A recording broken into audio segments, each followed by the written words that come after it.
Hello, Teresa. Hey, Paul. Thanks for joining me on this today. Kind of come back and talk to some people from good old Mitchell High School and reconnect a little bit. I definitely wanted to chat with you because I know about your book. Our industry backgrounds are very similar.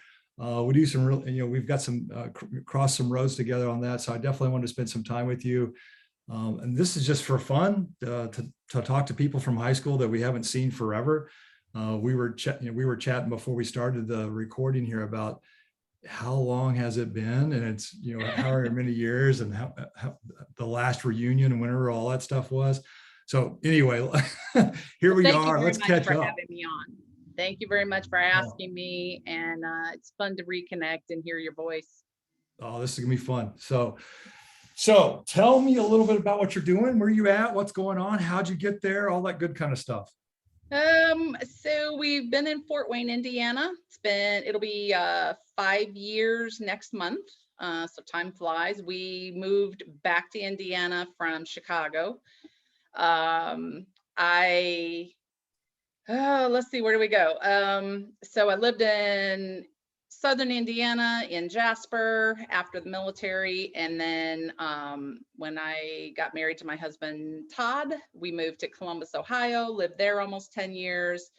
His job took us there. And then his job took us to just north of Chicago in one of the suburbs for 10 years. And then we decided we wanted to move back to Indiana to be closer to my family. And so we both made this deal that whoever got the job first is where we were going to move. So I got the job in Fort Wayne. And so we moved down to Fort Wayne 5 years ago. But it's been great because our daughter, who was living in Nashville, moved here. So it's a beautiful, it's the second biggest city in Indiana, but it has a small town feel. It's just beautiful here. Yeah. So that's how we got here. So please tell me you did not become an Ohio State fan when you lived in Columbus. Oh, no. Okay, no. good. They are that's a different breed of fan. They take it to an ugly extreme, I will say. There you go. Yeah, I rooted for any team they played, not them. Exactly. All right. So now here's what I remember of Teresa after we graduated high school. You went to the Air Force, and then that was kind of about it. I think I lost complete track of you at that point. So tell me about the Air Force, what you did in the Air Force, where you lived at, all that good kind of stuff there too. Yeah. So I decided I needed to get away from small town. I just, I moved to Mitchell. And so I didn't grow up with all you guys. I started school my freshman year because I went to go live with my dad. And so I was brand new when we all started high school, tried to make my way around. And then, I made good grades in school, but I didn't want to go to college. I didn't want to take on the debt. I just really didn't want to. I was accepted to IU. I already had my dorm picked out, and I was like, this isn't what I want to do. So I had a couple family members that were Air Force, and so I signed up. I waited till I was 18, and I left. And yeah, I lost track of everybody when I went in the military. So I knew I'd only go in the Air Force because I'm not this physical person. I'm not going to get down, give me 50 and get on the ground and do all this running. I was like, no, I'll do the educational side and the. Okay. So I actually went in as an interior electrician in civil engineering. So I wired lights and, I did everything an electrician would do. And I did that for a couple of years. And then I cross-trained into production control, which is basically all the job orders for the base for civil engineering. I kind of ran all of that, which then taught me that was kind of my forte. It was operational stuff and keeping track of everything. So when I was in the military, I went to California. I was in George Air Force Base out in the desert. Will never live in the desert again. But I lived, I was 4 hours from Vegas, 4 hours from San Diego, 4 hours from the mountains. So I got to see and do a lot when I was out there. Computers were brand new when I was there. So they had the Wayne computer, and I got on a computer installation team, and I went to 6 different bases and did training operations, how to input data. And that was towards the end of my career. So I did 5.5 years. I was stationed in California the whole time, Oh, other than wow. my quick stints to other bases. And then I decided to get out. I was involved with in a relationship, and he was an officer. You're not supposed to do that. And so his career was more important than I mine, and I see. got out. Okay. I see. I So see how it is. All right. And, yeah. and then you moved back to Indiana. I did, and Um, I ended up in Jasper, Indiana. I okay. managed a staffing service, Actions Temporary Staffing. I don't remember, they call it something else now, but Okay. so I opened the Jasper office. I worked for them Cool. for 10 years. Oh, wow. And then I needed a career change. And then you were sharing with me before we got started that you grew up around the Heritage Hills area, so not far away from Jasper at all. I did. So I went, well, I young grade school, like kindergarten, first grade, I went first through third. I was in Bedford. So I Oh, went to okay. St. Vincent Catholic Church in Bedford until I Gotcha. was in fourth grade. And then I went down to Dale, and then junior high at Heritage Hills. I was Gotcha. with my mom then because they divorced when I was little. So it Okay. was all over. Okay. All right. All right. So I'm going to fast forward here a bunch, Okay. and you've written a book, and I think a lot of our classmates know that you've written a book about a very significant tragedy in your life that had major impacts on you and a lot of people around you, and um, at and I got to be honest with you, at the time when all that happened with you, I had no idea what was going on. I had I didn't know what your last name was. I didn't, and none of it Right. made sense to me. And I just completely lost track of all that. And I had just moved back to Mitchell myself during that same time frame on that. And then you wrote the book, you published it in 2017, which was at a really significant point in my life. I had just lost my son on April 10th of 2017. And knowing what the subject matter of your book was, I just couldn't bring myself to read it. It was just way more than I could handle emotionally or mentally at that point. And I've kind of followed a little bit of it all, but never dove into it. And so recently I read your book. And read it from cover to cover, or I should say from digital link to digital link on my little Kindle, which is how I read stuff. And wow, what an amazing, incredible, impactful story. I loved how you wrote it. I loved how you covered the pieces to it all. I like how you touched things that were important and you left things off the table that weren't necessarily important. Right. To tell the story on that. And frankly, one of the biggest things for me, and I'm going to shut up here in a second, but one of the biggest things for me was how you, my wife and I, we've said this about our son as well, is that how much you cherished that time with your children that you had. Right. Wasn't the amount of time that you desired, of course, but you got through that emotion of the event, so to speak, because you understood you did get to spend time with them, and there is a way forward. And I just so appreciated your words and your thoughts in that time frame. And the entire story is just truly inspiring. So thank you for writing that. Thank you for being so candid and delivering the information with me. You got to tell me how in the world did you sit down just a few years after all that and actually remember it all and capture it and write it down? I'm dying to hear more about that. Okay. So John was my second marriage, and the marriage was failing. We got a divorce. 3 days after our divorce was final, he broke into the house and he killed all three of the kids, and then he killed himself. That was July 10th of 1998. But the divorce was so ugly, and my attorney told me to document everything because he was making threats and it was just ugly. Okay. And so I documented everything during all of that time. And then after that happened, I had to document everything. I mean, you can read the book, you saw, or you read lots of stuff I went through.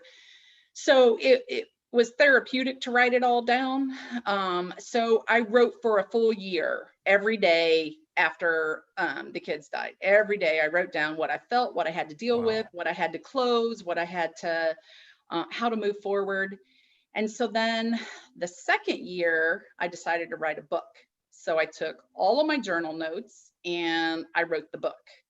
And so writing the book forced me to relive absolutely everything, forced me to live through all the emotion and cry and scream and deal with it and laugh and the whole thing. And so those 2 years were completely therapeutic, doing the writing and then finishing the book. So at the end of that second year, my book is written. I tried to publish it with a couple of publishers, got rejected, and I was nowhere in my right mind to take rejection. So Right. shut it. I shut the book and I put it away. 10 years. Wow. And it was a good thing because I don't think I was ready then to talk about it. I Okay. don't think I could have openly shared stories, answered questions, done anything like this because it was all still too fresh and new and everything. So I think Right. it took those 10 years to be able to be public with it in the hopes that it could help someone. And that is the one and only reason I published it for everybody to read, because if it helps one person deal with the death, deal with any kind of grieving and move forward and find hope and move forward is why I wrote it. That's awesome. That's And I've always incredible. been a writer. I've always loved English, loved school, writing. And I knew when I was in high school, I'd write a book. I just never knew what it was what it Is would that be. right? Okay. So when All this right. happened, I knew exactly what I'd write about. So you were prepared I was. for whatever was Yeah. coming your way on that side. Oh, that's incredible. So have you heard back from anybody in particular, or anyone that's read your book and that's impacted in a positive way? In other words, tell me about your goal was to help somebody, even if it's just one person. Did you meet that goal?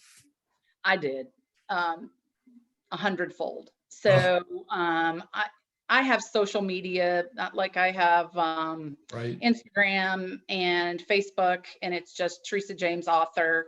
And you can find me on both those. And then I have a website, theresajames-author.com. And people have emailed me, touch base with me, but the one that stands out the most, and it was not until probably 3 years ago that I actually heard from this woman. So that her name is Layla. She lost 2 of her 3 children to a similar incident. Oh, She wow. saw me on the Oprah show. I was on Oprah, and we can circle back, but I was on Oprah in 1999. And she saw me, and her kids died in 98 as well, Oh or my. like 6 months apart. And it wasn't until she found me on social media that she reached out to me. And then she asked if she could mail me. So she had contacted the Oprah show and asked to connect with me. And for privacy, they couldn't do any of that, but they mailed her the transcripts from the recorded show. Okay. And so she sent me those. But since then, we have cried together, shared Oh stories, we my. FaceTime. And she said, I wish social media was more prevalent back then, so we Mm, could have connected and it would have helped in my grieving and healing process. So that's the big one that stands out for me. And we stay in touch all the time now, and that's so we great. call each other or connect on the anniversary of her kid's death, my kid's death, and sort of find someone else like that shares such a rare tragedy. Yeah, Yeah. we have a special bond. Oh my, that's incredible. Yeah. Oh, that's good. Wow. All right, so let's talk Oprah. You dropped the Oprah bomb on me there. I gotta hear more about Oprah. And I didn't realize you were on Oprah until I'd read your books. I was just fascinated the whole piece of how they reached out to you and how they had found you and that. So I was in Jasper, and the police department were incredible protecting me. Like, they protected me from the media. Oh, that's awesome. It was just a nightmare Right. early on. So the Oprah show actually contacted the police department and asked if they could get a hold of me. The police Okay. department knew who my best friend Gloria was at the time, so they Okay. called Gloria. And then, but before they called Gloria, they said, I need to make sure this is legit. You give me your name, number, blah, blah, blah. And so then the police called back and they verified everything and knew that it was really, you know, her, one of her assistants. So that's how we connected.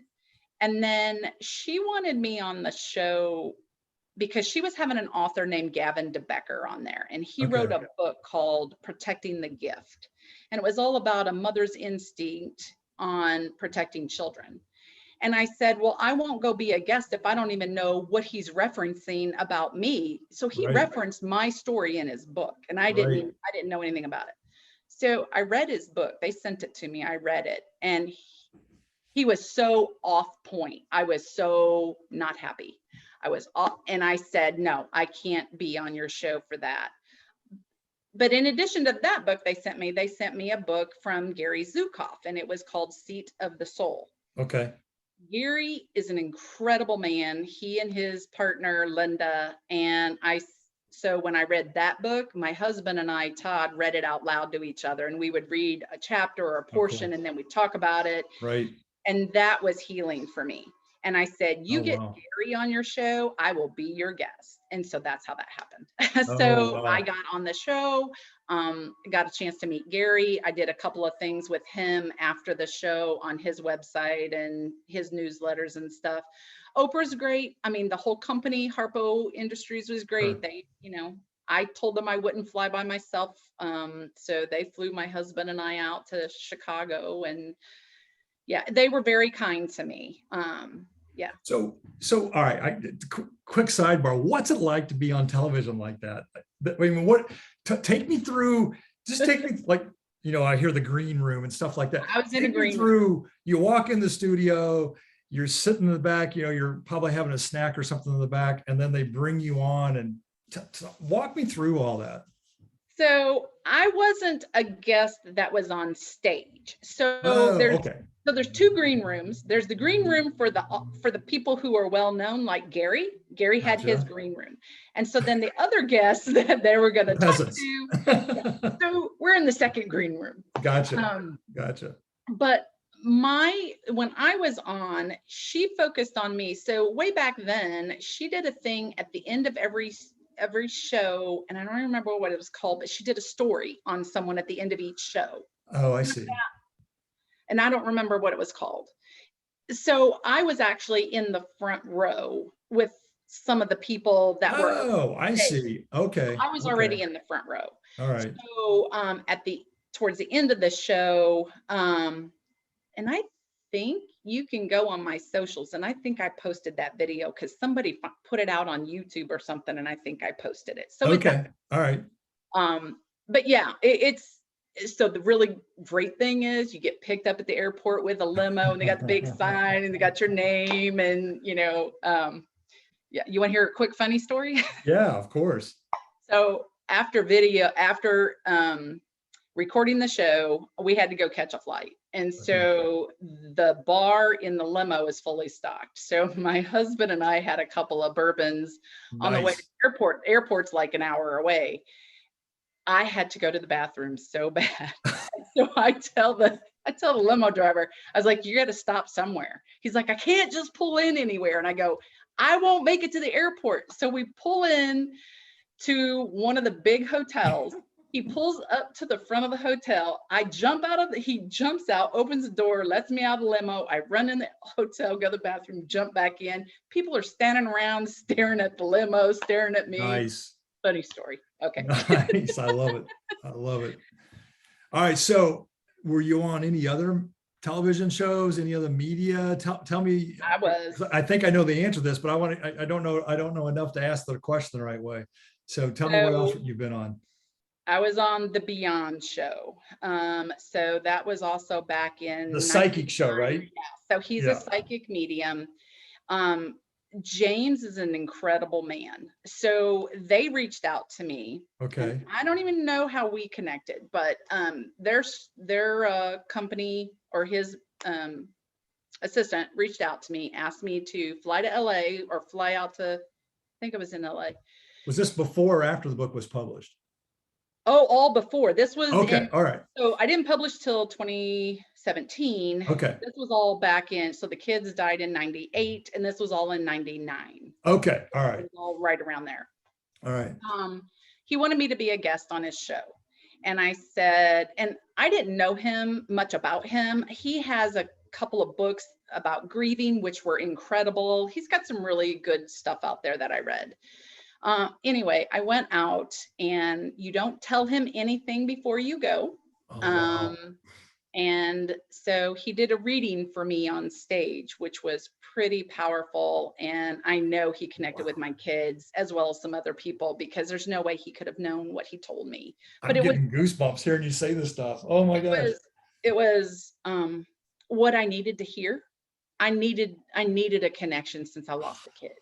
So, wow, I may get emotional now. I'm sorry. No, it's okay. It's okay. I really told you we can talk about anything. If I'm going to publish a book, we're okay talking about anything. Oh, wow.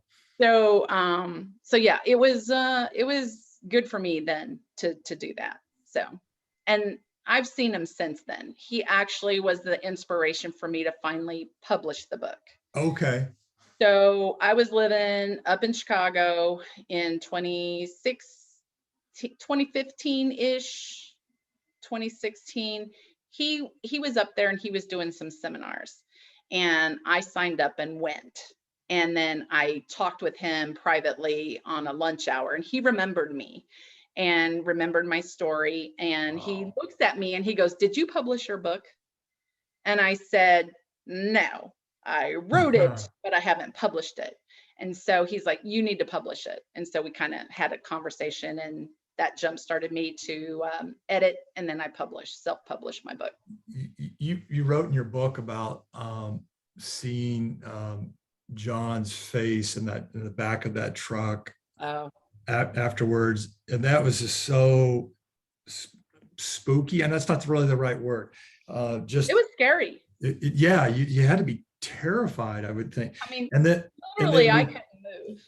And then your friend experiencing stuff. I don't know how else to explain it other than that.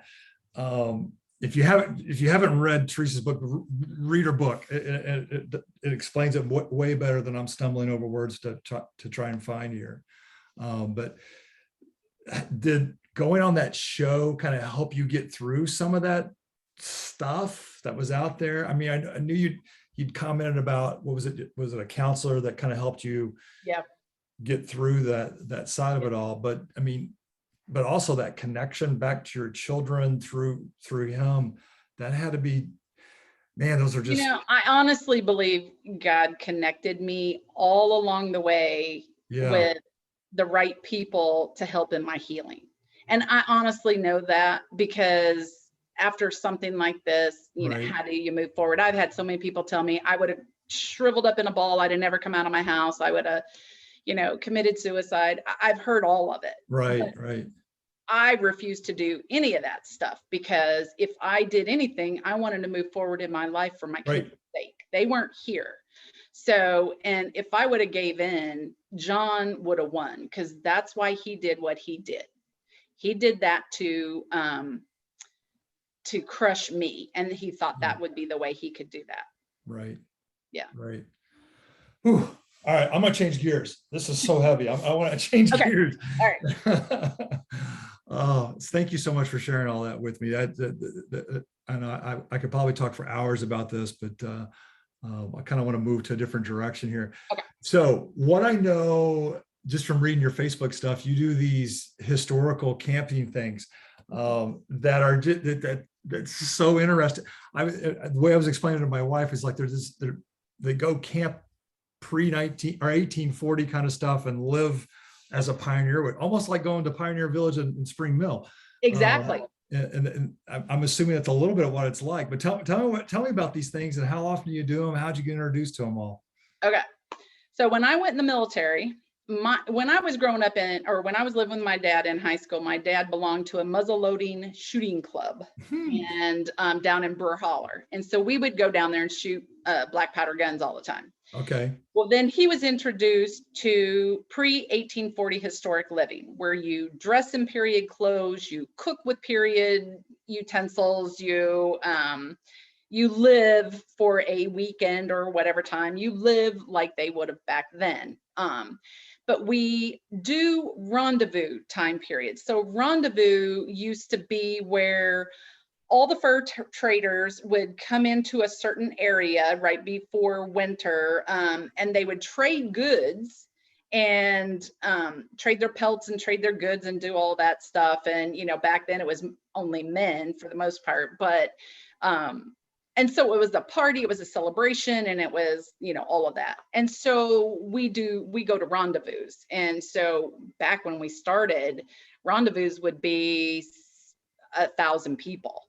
Oh, wow. 1,000 people living in canvas tents for a week. Oh, You would go wow. 10 days. And yeah, 1,000 people. Now we're lucky to get 300.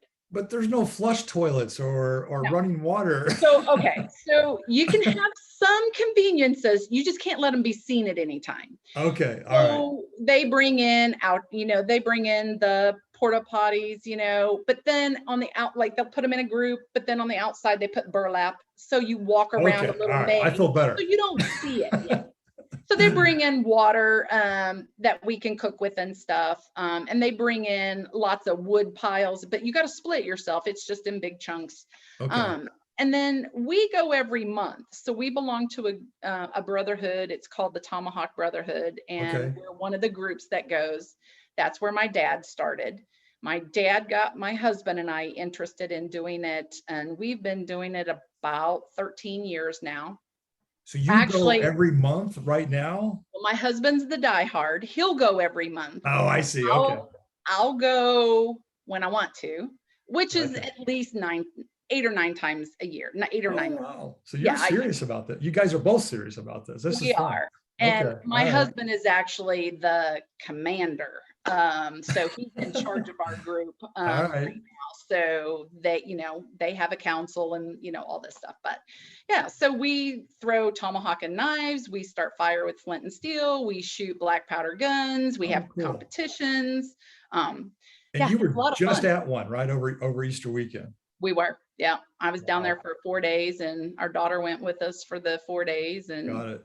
yeah, it's a lot of So fun. tell me what else you do. You play golf. I know. I remember reading that in your book. What else what else do you guys do? I love to travel. So Okay. I went in 2017 when I moved to Fort Wayne.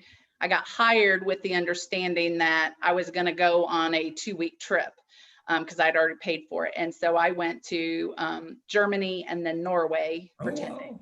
Oh, And wow. Very cool. that was on my bucket list, is to go to Germany and to buy a cuckoo clock from the Black Forest. So, Very cool. and then my husband and I our 20-year anniversary, we went on a cruise and then a land trip to Alaska. So that was a couple years ago, neat. right before Okay. COVID. So I love to travel. I can't wait to go. And then my husband and I fly fish once a year out in Idaho on the Snake River. And we go out there for 3-4 days and go fly fish, which can't wait this year. We're going in June. So those are some, Fantastic. it's almost all outside. That's my thing. I like being outside. Okay. All right. All right. So, And I love to write. So, well, that's where I was going next. Okay. You've written some children's books as well. I've lost count. Was it 4 or 5? 5 children's books. All right. So I know you like to write, and you've written about this horrible tragedy in your life, but now you've switched and you've gone a completely different direction to write these children's books. Where do you get your ideas? How do you put all that together? So they're pretty true to life stories. So Okay. they are life I've lessons. not read any of them. They are life lessons I was teaching my kids. So Okay. there's one for each of my 3 kids. And then I wrote one for my stepson and my stepdaughter. So that's why I got Okay. that. All right. Very cool. I mean, the first one was I Love and Like You. And that was for my second son, Jared, because he understood the difference between I love and like you. And I would teach him that. And I'm like, you don't have to like me all the time.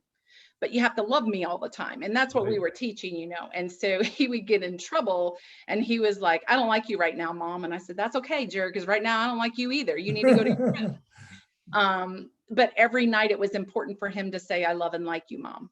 That's And so funny. that's what that story is about. Oh, that's sweet. That's And then the nice. next one is Ornaments of Love. And it's about carrying on family traditions, about ornaments, you know, that you hang on the tree, from the Right. goofy ones your kids made when they're in first grade. Right. Right. But that one actually went further. And so I let my illustrator have liberty to draw what Sean, my oldest son, would have looked like, you know, his Oh, impersonation of wow. Sean as an Okay. adult married with kids, passing the tradition. So that part obviously never happened, but it's Right. all about family tradition. Okay. Very cool. Precious Time was for my daughter Brandy, and that is about just time, making time for Mhm. each child and each person, and the quality of time that you have with someone. Okay. Then the next one was Shared Courage. That's about my daughter Courtney and her being scared. So we took them to Holiday World. She's scared of heights, but she wanted to ride the Watubi. And so she looked at that tower and she's like, okay, I can do this. I can do this. Right. And halfway up, she's like, I can't do this. I'm crying. And I said, you That's got two funny. choices. You walk down by yourself, or you get up here and you go down with us. Dad, come on, let's go down. And I go, no, Dad can't go with you. You have to go down by yourself and wait, or you come up. So it's about overcoming a fear. And then I told her if she did that, you know, we'd write it numerous times. And so she wrote it over and over. But one of the second times there was another little girl crying. And so she shared that courage with that little girl. Oh, neat. And then my last one is for Connor, my son, and his is called Hot Dogs for Every Meal. And it's about children who need to experiment with food, you know, at least try it instead of snarling your nose. And, you know, your parents work really hard. You know, Todd had made a really great dinner and, you know, he threw a fit. And so then, you know, it's also learning the word irrational, because Todd became irrational and is like, I did all of this. You're going to eat a hot dog for every meal, breakfast, lunch, and dinner. So anyway, those are the fun stories, but so they're all real. All right. So what's next? What are you going to write next? I actually have some short stories of just, I've been through so much, done so much, been in the military, lots of stories there. And I think I may just do a Okay. book of just stories and figuring out, you know, the good, the bad, and the ugly stories. So Autobiographical, or are you going to turn it into fiction, or? maybe a little of both. Okay. All right. They may be based on a true story. Got it. So, and I'm taking lots of notes right now and figuring out where I want to go with that. Oh, I had a question I wanted to ask you. I completely forgot till just now. Okay. You know the television show 1883, which is which was a favorite of my household. We really enjoyed watching that. How accurate is that? Pretty accurate. Is it? Actually, one of our brothers in our group owns a company that makes all the canvas tents, and he made all the tents for the movie. Oh, neat. Wow. Yeah. That's neat that you're connected that way. Wow. Yeah. Oh, my husband very much loved 1883. And I loved everything about it. The main character who did the narrating through it. Right. I don't Elsa. know. Yeah. The voice got on my nerves a little. But it was a good story. Good story. So aren't they doing a different spinoff? Like they're not doing 1883, but they're no, I think it's like something in the 30s is what I understand is what's next. I forget. Now we'll watch it. It's all of course. Yeah. On that side. All right, look, let's turn to high school. Okay. We haven't talked about high school stuff yet. So I had I broke out the old gold and blue yearbook. Oh, I did too, after you talked to me. I flipped through that. Now, Theresa, I don't think you signed my yearbook. Did I sign your yearbook? You did not, because I looked through the whole thing. Oh, that's too funny. I'm flipping, looking. I don't have a signature in here. Yep, I looked too. Woo, we're safe. We're both safe on that one. That's right. Oh my goodness. So you were on pom-poms, and then I remember I saw this tri-high. What What the heck was Tri-High-Y? I No, also have I no couldn't memory. remember. I had to go back and look. Brett was actually one of the, like, the president of it. So it was all about a Christian-based community service grouut. Now Okay. it's more YMCA affiliated Oh, all right. when I I had no looked at idea. it. But we did lot. Hang on, I got to get something off my screen. No problem. Yeah, on it. You can't see it, can you? Uh-uh. All right. Well, I Can't see can't a get rid thing. of it. Okay. It's just spinning. Okay. Um, so it was all community based. So when I went back and I was looking, so like Tri-High-Y sponsored the Blood Mobile that came. And Okay. then they also sponsored like one of the Valentine's Day dances. And then the money went to a good cause in the community. But then Okay. that made me remember, I also was the high school representative for the American Red Cross Board local. Oh, wow. Look They at had, you. yeah. And so I happened to remember that whenever I was doing a little research about Tri-High-Y. Wow. I had to figure out what it was that you were a Yeah. part of. And then I was only a Palmy my senior year. So. Okay. All right. All right. So tell me your favorite memory from high school. Senior skip day, because it was at Spring Mill Park, and Spring Mill is like one of my favorite parks. That was fun. Yeah, Yeah. absolutely. Absolutely. All right. My other favorite question I love asking about, who was the teacher that had the biggest impact on you at Mitchell? You know, I had to go back and look up one of the names because I didn't remember, but all my English teachers. So Mhm. Corky Herbert, she Yeah. actually wrote about my writing in my yearbook. Oh, really? And then Kathy Pickens Okay. All did right. senior English, and she was a big influence for me. So.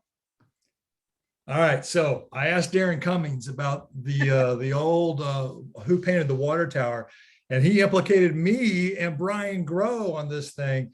So I'm not sure where he's getting his information at. But anyway, you got to tell me your favorite theory on who painted the water tower that year.